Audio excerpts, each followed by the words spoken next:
All right, drink we're about to make is called Tuna. That sounds tasty. Let's put some ice in a glass.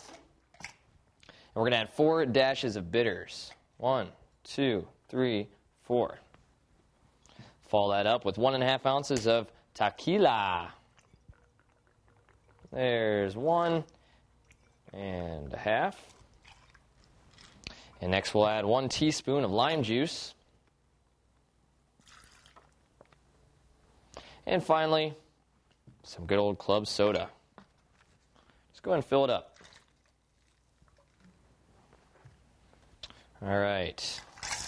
Go ahead and take our little shaker here and just flip it upside down once. That'll be enough to mix it. And the last thing we're going to do is just take some salt and sprinkle some salt right on top. All right.